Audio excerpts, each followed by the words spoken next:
Hello, everyone. It is the last Monday of the month. So that means we are all here together for another Monday webinar. And I don't know about where you are, but this is the first webinar in a while where it is already dark outside. Usually I sit at my desk and I look at my window, and right now all I can see is my reflection. I can't see anything outside. So I hope you're enjoying this change in fall and the colors and the temperatures and the lack of light, because that is a big component of what we're going to talk about tonight. So we're talking about fall flyers, and even though I know there's other things flying and migrating now, like some of our bats, today we're going to stick to birds.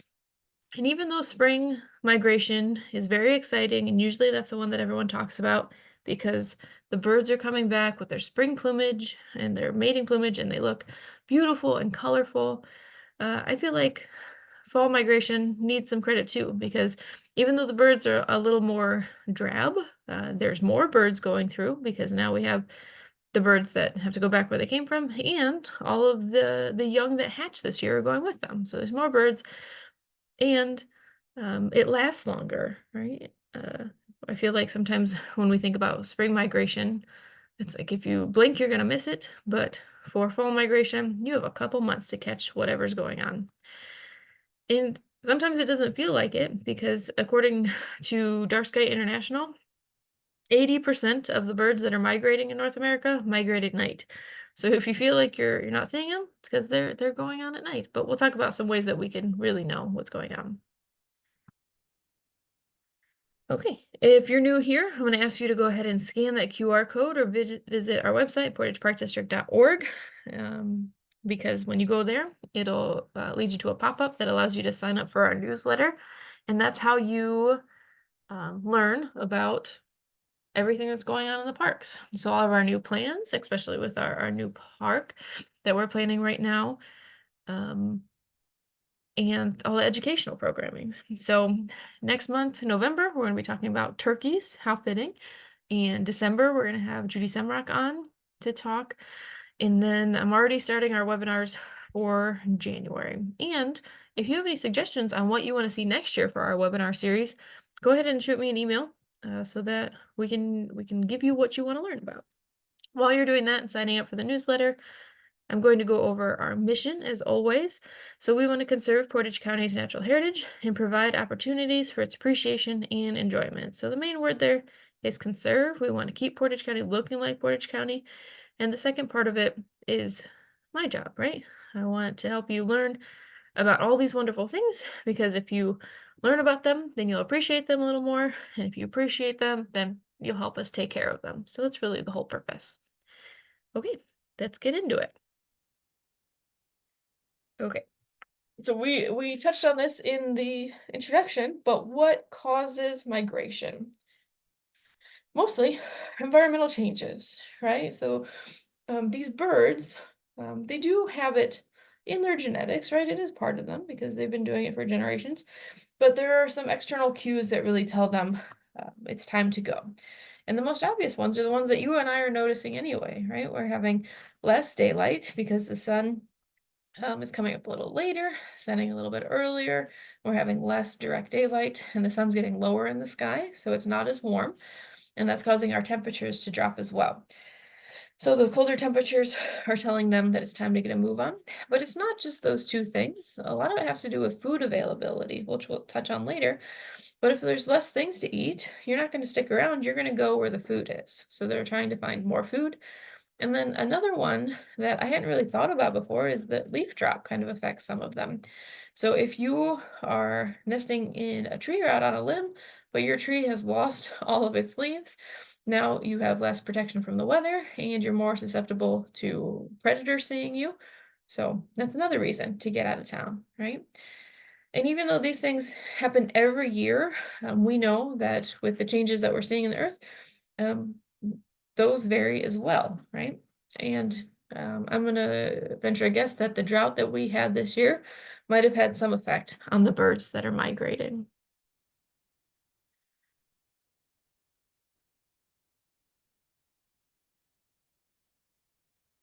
Okay. So when is fall migration? You might be saying, Holly, That's really obvious. It's during fall, but it's not actually. It starts in the summer. So yes, it takes all of fall, but there are some birds, especially the ones that are coming from farther up on the continent, like northern Canada.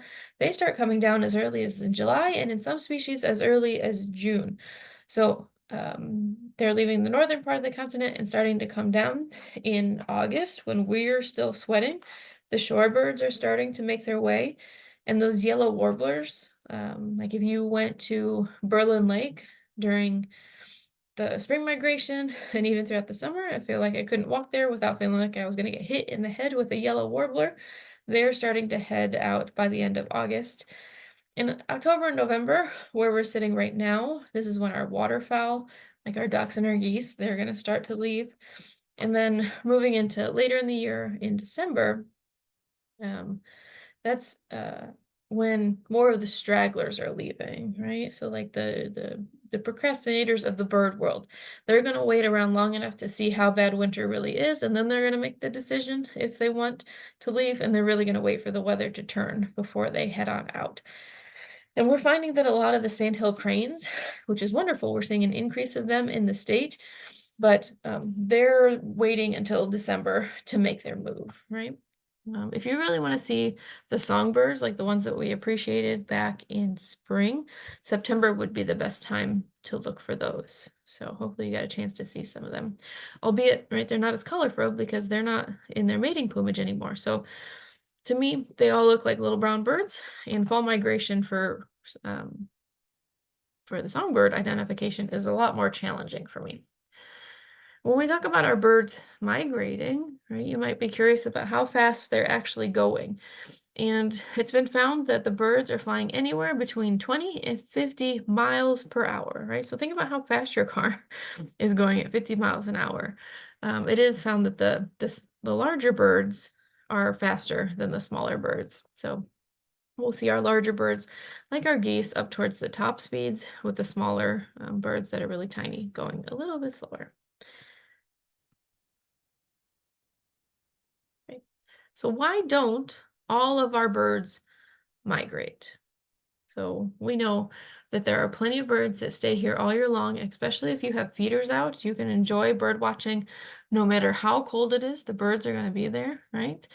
But they do have some adaptations that allow them to stay, but most of it is because they're finding food. So the birds that stay here, they do some things to stay warm. So if it's a really windy, gusty day, they're going to find a place to perch where maybe next to a tree where that wind isn't so aggressive on them. If you look at this cardinal here, they're capable of kind of fluffing up their feathers so that there's more space between the cold air and their skin. They've even been known to kind of change from foot to foot. So they'll balance on one foot and put the other foot up in their plumage, right? And when the one that's on the branch gets cold, then they'll switch, right? They'll even cuddle and snuggle together with other birds, depending on the species.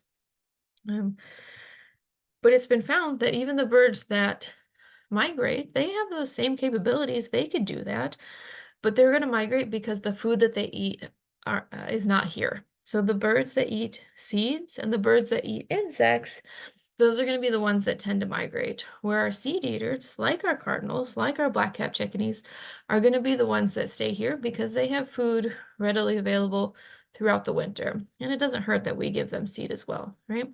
And then other birds, like the crows, who are more adaptable and maybe not as picky with what they eat, right? Crows can eat dead things too. They'll be able to stay here and find plenty of food to keep them going throughout the season as well. So yes, it has a little bit to do with the cold temperatures, but mostly it's they're going where the food is. And not all birds go to South America, right? It really depends on the species and the conditions that are going to determine where they're actually going to end up for the winter. So we have anywhere from short to long distance migrants.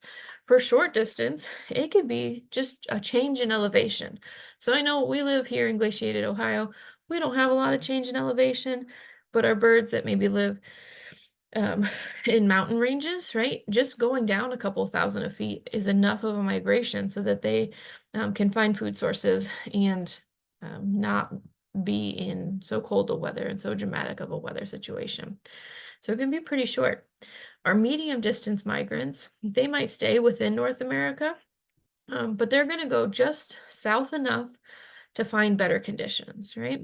Or they're only going to migrate if it's bad enough. So some birds, like our blue jays and our eastern bluebirds and our killdeer, they'll go south just until it's the right conditions and they have enough food. Or if the winter isn't bad, they'll stay around, right? And then, of course, our long distance travelers um, are going to go the furthest. That's obvious, right?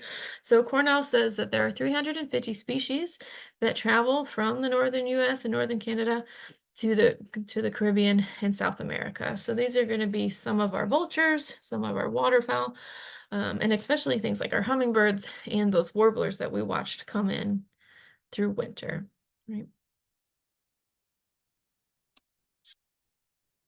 So how do they know where to go? And I don't know about you, but this is the thing that I find most fascinating about migration. So how do these little birds, some of them weighing 2 nickels, how do they make it thousands of miles away, right? And this still isn't fully understood by the scientific community. So this is something that we're still investigating.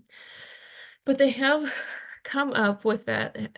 A lot of it has to do with the sun and other stars.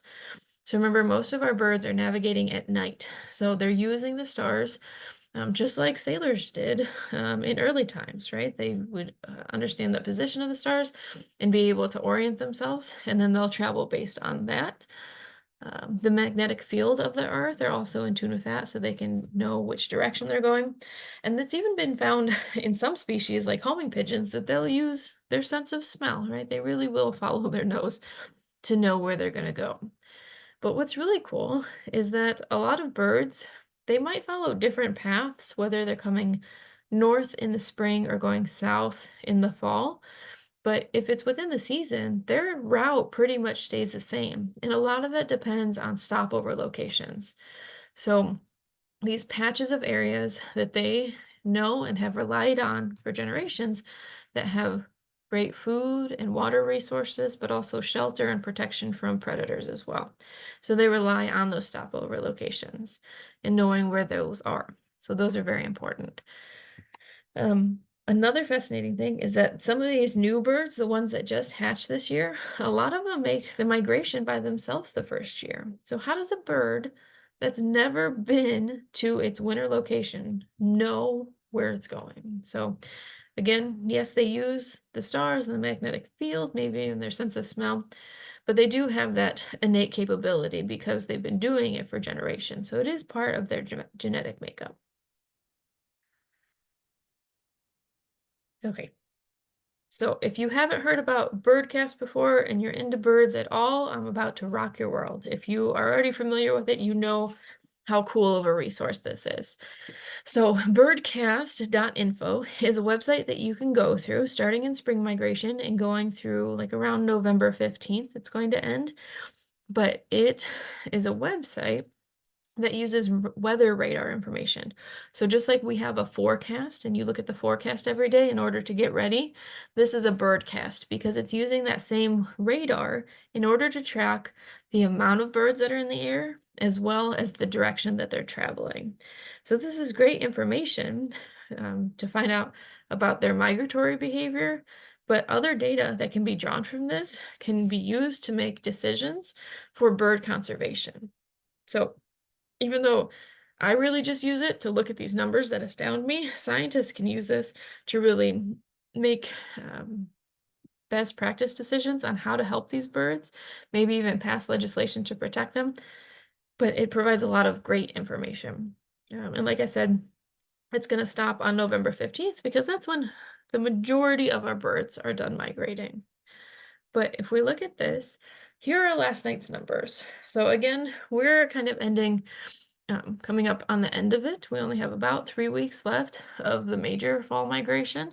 So last night, if you look at that first number on the left, it says 5,000 birds crossed Portage County. So using that radar, they were able to tell that 5,000 birds went from one side of the state, or sorry, one side of the county to the other. 5,000 birds, that's a pretty good number, right?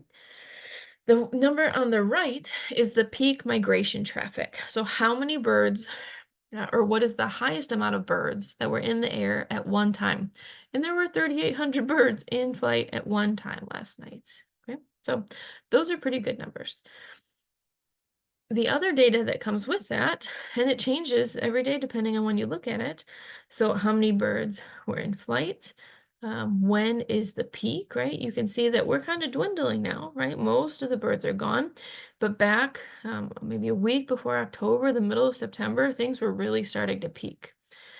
You can tell flight direction and speed, how fast the birds were going and in which direction they were going, and then the total amount of birds that crossed Ohio. So if you look at that bottom right-hand corner, we're nearing 30 million birds that crossed Portage County, right? That's insane, just for this fall migration.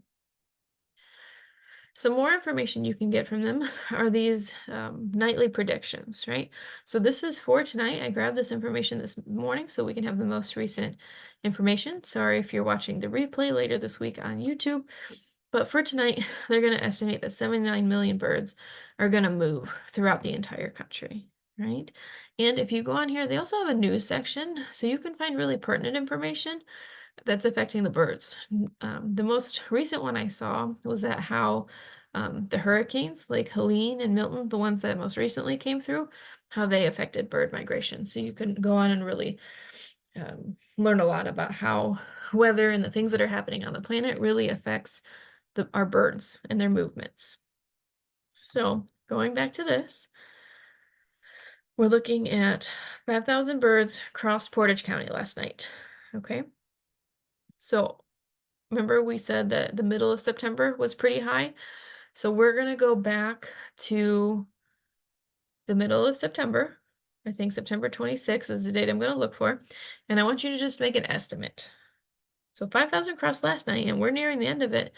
Have a number in your head as to how many birds crossed Portage County at that peak date in September.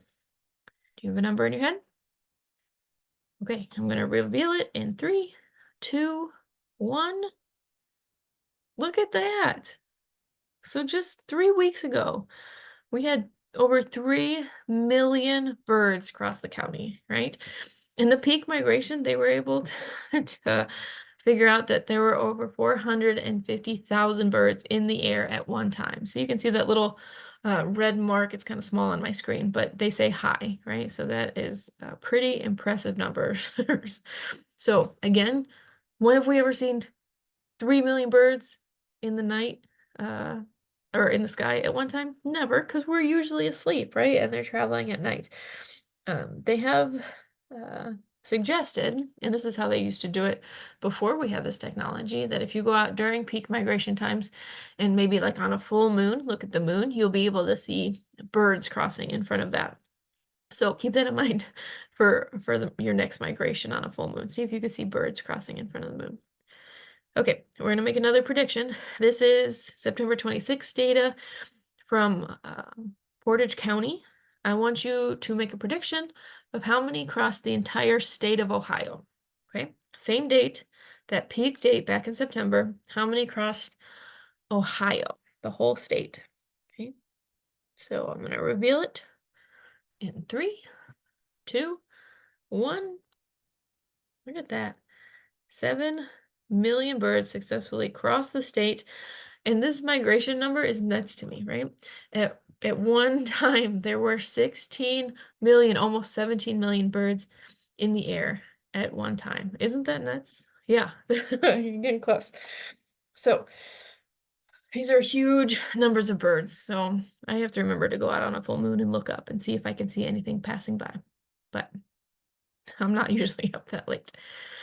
Okay, let's keep going. Here's some more data that you can get from there. Who is flying, right? So on that same page, I just kind of screenshotted each section so we can talk about them, but you'll see this all on the main page when you go to visit it. I hope you do. But you'll find these expected nocturnal migrants. So we had ruby-crowned kinglets in Portage County, the right-crowned sparrows, warblers, siskins, and other things, right? So we had a lot of songbirds, but you can see the Dunlin there, right? It's very obvious, a a shorebird, right? You can see its long legs and its pokey beak, right? And then we have the American widgeon, which is a waterfowl. So we had a good mixture of birds crossing as well. And you might be able to see in the top right, it says powered by eBird. So if you're interested in birding, that's an app I would recommend you download. It is free, but it allows you to track the birds you're seeing. So not only are they getting the information from the radar, they're also getting it from citizen science. So people are going on and putting in the birds that they're able to identify, um, and then they're keeping a count, right? So we do this on all of our bird walks. We keep an eBird count. We just add up what we're seeing. And then since it's an open source, they have access to it here. So they can say, okay, 16 million birds crossed it. Here's most likely of what was going on last night. Okay. Okay, let's talk about who's leaving right now. So at the time of this recording, we're in October of 2024. When we're talking about our sparrows, those are more medium distance migrants. So they're going to go just south enough so that they can get either to their food source, or maybe it's just a little bit warmer and they're going to decide where they want to end up. Our vultures, like specifically our turkey vultures, go to places like North Carolina and Louisiana. So maybe they're enjoying beach time, right? Which sounds really nice right now. And then things like our great blue herons, those are pretty variable. So you know that they certainly can stay here if the winter is not bad enough, but they're also capable of traveling all the way down to the Gulf, or maybe they'll just go 2 states away and stay there. It all depends on what effort they're willing to put in for the payout, right? If they find a place 2 states away that has the food and the weather that they're interested in, then they'll stay there. Okay, but right now our waterfowl migration is increasing, so it'll start to peak, but that's what's going on right now. Okay, when we talk about migrations, usually we think about things leaving, right? Especially, well, mostly in the fall. But we're in the northern part of the United States, but we're not in the northernmost part of our continent, right? And if you're a bird that lives up near closer to the Arctic or in the tundra, our winters really aren't that bad. I know some of us feel like they're bad, but compared to northern Canada, we're not that bad. So for some of these birds, we're like their Florida, right? So a lot of our birds go down to Florida or even the Caribbean, but birds from northern Canada are going to come here and we're like their Florida. So those are our true snowbirds, right? So I put golden eagle on here because this is wishful thinking for me. So even though they are coming into the state, they're still relatively rare, but I put it out here because I want it to happen. I want to see a golden eagle really bad. So we're going to talk about it. They are North America's largest predatory bird, and they have a wingspan of 6.5 feet. So they're bigger than our bald eagles, and they're called golden eagles because of that yellow mane that they have, or golden brownish yellow mane that they have. So that's where they get the name from. But I would love to see a golden eagle. We also have northern harriers coming down. If you haven't seen a northern harrier before, you should come hang out with us at a program at Morgan Operations Center, because we do have a taxidermied northern harrier, so you can start studying its field markings. That one is a female. The one in this picture is a male, and they're called gray ghosts. So they like to glide over open fields and are capable of flying really close to the ground. Jen has seen one at Morgan Park, so I'm going to put this one on my bird bucket list as well. In winter, we can also see more of not only short-eared owls, but also long-eared owls. But this picture specifically is of a short-eared owl, and they might be easier to see for us because they're diurnal and nocturnal. So they come out around late afternoon and stay until around the middle of the night. So they're a really beautiful bird there with those bright eyes, right? Another one is a northern saw-whet owl, which are adorable, right? Owls are beautiful anyway, but when you put an owl at the max size of 8 inches, how could you not love that, right? And these guys are pretty crepuscular. They come out at dawn and dusk. And then we also have our juncos, which are kind of interesting because their migration varies, right? A couple years ago, they did not nest in Portage County, but now, because of the way the climate is changing, we can see them nesting and staying throughout the season. So I don't know about you, but I've been seeing them more and more often. I used to just see them in the winter, but now it's not unsurprising to see them throughout the rest of the year. And all of that is because of climate change, right? They're staying here because they don't have to go other places. And then, of course, we have our snowy owl, right? The headwig of the bird world. So, um, with these, they say when you're looking for them in snow to look for like wet old newspaper because that will resemble the markings on them. And that's how you find them, right? Because how hard would it be to find a white bird in white snow? So you really want to look for something that looks like wet newspaper because that will resemble the markings on here. But once you find them, they really are stunning birds, right? And they come down depending on their food sources, right? So if they have more lemmings, then there's going to be more babies, right? Because the more food you have, the more successful at reproducing you are. And then we're going to see more migrations. So we often joke that if we're not seeing uh, snowy owls, it's because it was a bad lemming year, which is very disappointing for us because we love seeing these snowy owls come down. Okay, where should you go to see all these migrating birds, whether they're coming here from Canada or whether they're just passing through on a longer distance trip? Of course, I'm going to tell you to Portage Park. Go to Portage Park District, right? What's the name on my shirt? I'm also biased because I live in Portage County, so I love going to different places that are easily accessible for me. But if you want to see something like bald eagles, right, I suggest you go to Berlin Lake, especially in the wintertime because all the foliage is down, and I've seen a bald eagle sitting on the frozen ice there, which makes it a lot easier, right? They're not flying, they're not far away, they're just sitting on the ice close to the bridge. So that's one option. Like I said before, Jen has witnessed the harriers at Morgan Park. So you can go look there because we have that beautiful meadow out front. Towner's Woods, especially if you go on the Hopewell Burial Mound or just the Lakeside Trail. That's a great place to look for waterfowl. We've seen buffleheads there. I have seen two bald eagles flying at one time there. Of course, you're going to see the Canada geese, right? They're ubiquitous. But it's a great place for different types of waterfowl. And I've seen swans at Trail Lake Park. And in fact, Jen and I just saw a swan on the Route 14 bridge on our way back from Streetsboro. So when you're across the bridge and you're looking at Lake Rockwell, there were swans hanging out there with the Canada geese. Um, and if you want to venture outside of Portage County, right, Northeast Ohio is really lucky with the amount of parks and wild spaces we have. But if you want to see migrating birds specifically, go to where the water is and go to where habitat is. So if you go up to like the lake shore, that's a great stopover place because the birds have just come across the lake and they're going to need rest. So they're going to hit that land and um, um, take their rest there. So it's a great place to see them. And that's usually where I go and find the snowy owls as well.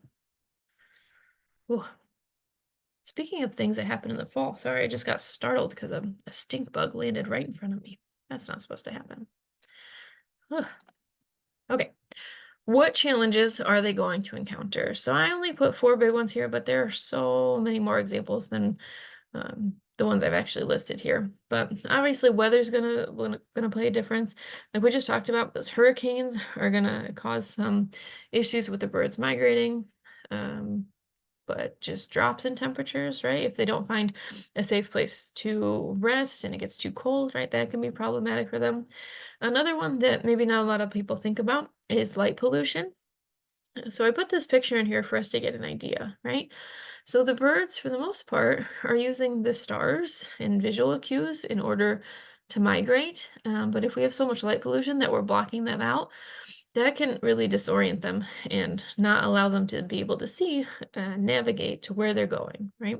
So light pollution is not only frustrating for us astronomers, but also is problematic for our birds as well. And collisions, right?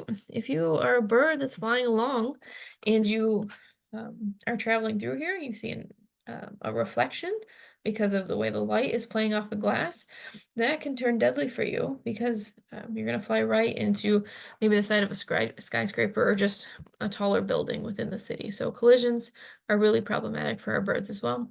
And of course, our habitat loss. Remember, we talked about those stopover locations where the generations of birds have been using to find either habitat or food or water. But if we're clearing those and putting in houses or business parks, right? Now we've cleared an entire habitat that a bird used to rely on, so they're going to have to try that much farther and fly that much farther in order to find somewhere to rest and somewhere to find the nutrients that's going to keep them going on the rest of their journey. Okay, how you can help. Luckily for us, there's a lot you can do for birds, right? And we can really help out our feathered friends. So, of course, you can offer feeders, not just for the birds that are going to stay here, but the ones that are migrating. Um, but it's really helpful as especially like a novice birder to have that one area in your yard that the birds can go where you know to look every day and maybe spot different ones. So there's lots of reasons to put out feeders, but it's really up to you and your personal preference if that's something you want to do. If you don't want feeders in your yard and you don't want them to be reliant on humans and you don't want to pay for food, another great option is to add native plants, right? So the more native plants you put in that have berries or seeds, uh, these are going to provide natural foods for the birds that are already here. So I've been putting or attempting to put more plants in, right? Take out more grass so that maybe I don't have to rely so much on bird seed because I'll already be providing all the natural food that the birds will need anyway. And then since the plants will come back year after year and hopefully spread, that means the less seed I'll have to contribute. You can also provide water sources, right? Whether you put in a little water feature or even just a bird bath that you can sustain through the winter, maybe one with a heater, that's an option as well. You might have heard us preaching about Leave the Leaves or any environmentally based organization talks about this. So Leave the Leaves is, oh my goodness, you guys, this stink bug is crawling across my screen. Do you guys have this issue in fall? The stink bugs and the fake ladybugs? He's hanging out. He's excited about birds. He just doesn't want to be eaten by one. Anyway, I digress. So Leave the Leaves. You, I don't know if you live in maybe in a suburb where the expectation is to maintain a green yard, um, or out like I live in the township. So I've never raked leaves on my property. Luckily, the way the wind blows, it blows it up against the tree line, and we don't have to worry about it. But even then, I don't mess with it, right? So if you do live in a place where you have to keep your grass covered, maybe find a place in your yard where you can just rake the leaves. Another great option is to rake them and put them in your flower beds because when they break down, they do make great mulch. But that leaf litter provides great habitat for a multitude of organisms. And it's specifically good for the birds because that's a huge food source, right? If we have a lot of insects that are going in there to overwinter, either as larva or a pupa, right? That's a great food source and lots of protein for the birds to find. So consider leaving the leaves. Another one is to clean out your bird houses. So the birds are done, they're not laying eggs anymore. So it would be a good time to clean them out so that if we do have a snowstorm or a particularly cold day, maybe a bird would have somewhere to go to get it out of the elements. We just talked about this with the skyscrapers and the buildings, but we know birds fly into houses as well. So you can try to prevent window collisions. They're really cute window stickers now. I'm seeing them pop up in a lot of different places, and some of them are really kind of not noticeable for humans, but they provide enough detail so that the birds know that they shouldn't fly into there. I know someone who puts like streamers or old rags in front of their window, and it looks like a party all the time, but it provides enough movement that the birds won't fly into it either. And then you can also turn off the lights, right? So the Audubon and Birdcast have an initiative called Lights Out for the birds, where if we're turning the lights out, that means we're providing less uh, light pollution so that the birds don't get disoriented and continue making their way wherever they're supposed to be going. Um,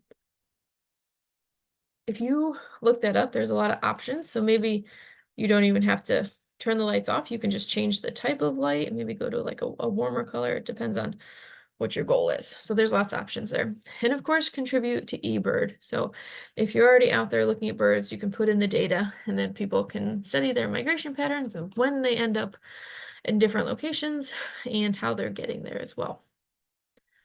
So I wanted to put this example in of how humans can do good things, right? So you might notice the timestamp at the bottom of this. It's 9/11/2010. And you might notice the structure of this as well. So um, even though Audubon and Birdcast are encouraging people to turn off any unnecessary lights, we do still have other lights. And these were two very high-powered beams of light that went straight up in memory of the Twin Towers from September 11th, right? So it's a beautiful memorial, but unfortunately, birds were going in these beams of light and getting so disoriented that they would just fly around in circles because they couldn't reorient themselves and they were just stuck here. But avid birders and people who really cared were able to talk to the people in charge of this memorial, and they got them to turn them off for 15 minutes at night so that the birds that became trapped in the beams of light were able to reorient themselves and carry them and continue on their way. So it's just a really good example of humans standing up for the organisms in our life and really seeing a positive effect from that.